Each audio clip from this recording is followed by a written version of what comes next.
Евгений Еков се казва Господ. Ага, Евгенийко. Да. Господин Евгенийко, може ли да... Ало? Слушаме. Особено внимателно ви слушаме. Кажете. Ало? Да, чуваме ви много добре. Вие сте в ефир. Кажете. Искам да ти кажа, че моят произход е от град Прилеп, Македония. Баща ми е роден там. И аз съм често ходя там на това. И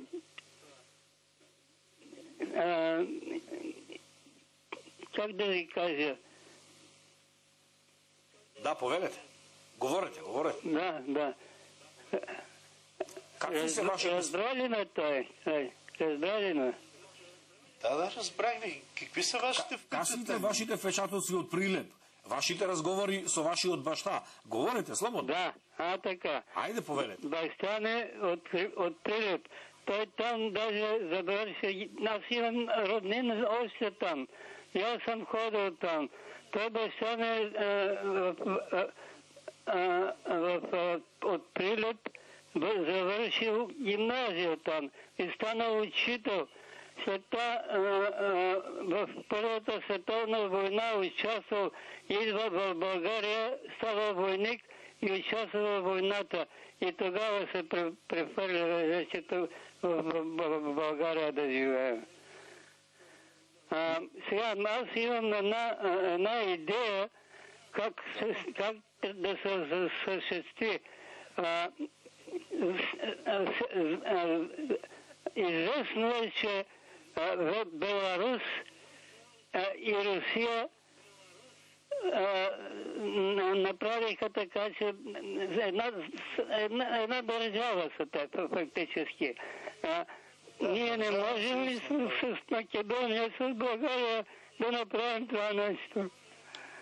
Да се надеваме, господине земјаче бој, многу ми е мило што се јавувате, мој прилепчанец.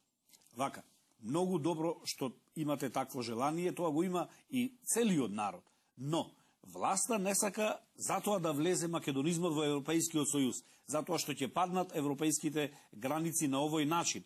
Ќе се отворат сите медиуми, ќе се отворат можности за соработка, вие меѓу себе да се контактирате роднини, железничката линија, дај да кажеме и тоа еден збор за тој смев што се прави во Македонија. Кога ќе се појави во Македонија избори, само се вели ќе се лицитира, ќе се прави железопатната линија меѓу Македонија и Българија. Па да беше таа до Владивосток, ќе ја направија, а не 5 километри колку фали од Ѓуешево до Паланка. Всъщност, проекта за изграждане на железопътна връзка между България и Македония е още от края на 19 век. Поради факта, че България 41-44 година успя да присъедини Вардарска Македония към себе си, започна изграждането на тази връзка между казахте вие Крива Паланка и Гюешево, до поражението във войната и оттеглянето на българската администрация за близо 5 десетилетия забави този проблем. По стечение на обстоятелствата аз бях 94-97 депутат от ВМРО в 37-то Народно събрание именно от Кюстендил и съм се занимавал с този проблем. Там главната и единствена пречка не е техниката, не е средствата, а добрата воля. Имаме повторно гледаш, што е многу убаво. Повелете, господа. Добър ден. Добър ден. Много ми е драго. Обръщам се към двамата в студиото и специално към господин Еков. Господин Еков, в книга за българите, издадена в 18-та година, печатница Военен журнал, на страница 150, аз чета. Става дума, че почти всичките ни държавници били македонци. И ето, няма да изброявам. От живите днешни наши държавници, В Македония са родени министра на правосъдието Христо Петков, Генадиев, Благоев, нали, социалиста, лидера на радикалите Илия Георгиев от Велес и така и съобщават колко много са. Има и на новобългарски в един от томовете на Антон Страшимиров тази информация. Мислите ли, че тези, които се припознават като българи в Македония, имат истинско такова самосъзнание? Аз малко се съмнявам. Простете ми. Не, и ще чуе вашият отговор. Госпожа, многу убаво кажувате, точно е тоа, но има луѓе кои, еве како мене, кои немаат паспорт, кои не трчат български паспорти, не купуваат коли тука, нема никакви имања, ништо трселе, но сватил, разбрал, научил дека историјата е таа сашта и дека тој македонизам ни прави таму во Македонија проблеми. Не бараме ние ништо. Како ви изгледа вашата оваа емисија, да речеме сега, овој разговор тука меѓу нас? Како се чувствувате вие дома? Дали ви е пријатно? Не, изгледа се исклучи. Като че ли е прекъснал връзката? За предаването, ако обичате. Еве уште да гледаш. Повелете. Да. Ајде, повелете. Добар ден. Господин Сърбиновски, обръщам се към вас. Да, повелете. Провокирам предишната зрителка. 87 година бехме на гости в Република Македония. Посетихме хора, братовчеди на наш приятел. Такова сърдечно посрещане сме немали никога, нито в България, нито в друга някоя страна. Обикновени хорица, най-обикновени, те заколиха прасето, за да напосрещнат. Имаха първи братовчет и нас непознати.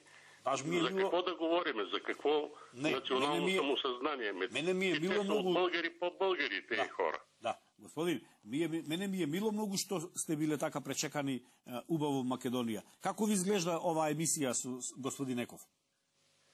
А вие се исклучува. Треба да се каже дека сепак има секакви луѓе што и подпаднати под големата пресија на македонизмот, што имале и непријатности.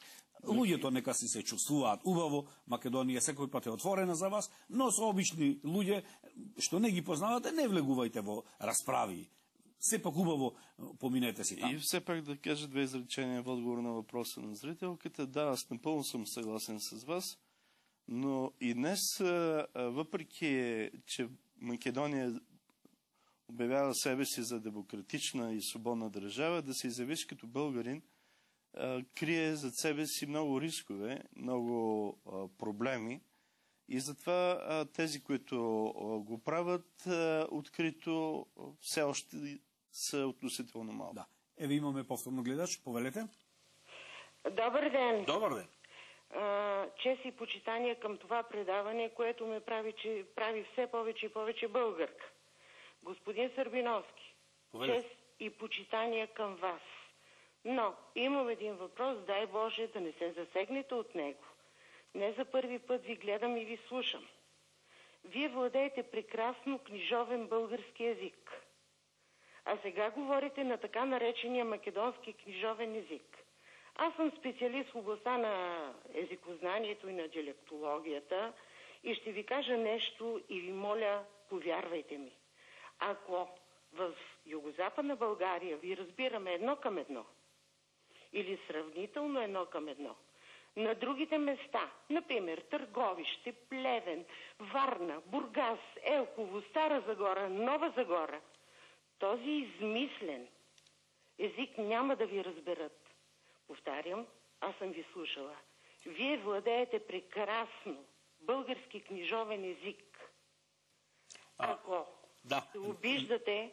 Намерата беше со вашите редактори на оваа емисија, јас да говорам на едно македонско наречие, и вие да можете да го слушате овде низ цела Българија, може би до Софија идват често македонци, па има можност да слушнат нарече македонско. Но... Не. Това не е македонски български диалект. Вие говорите на така наречени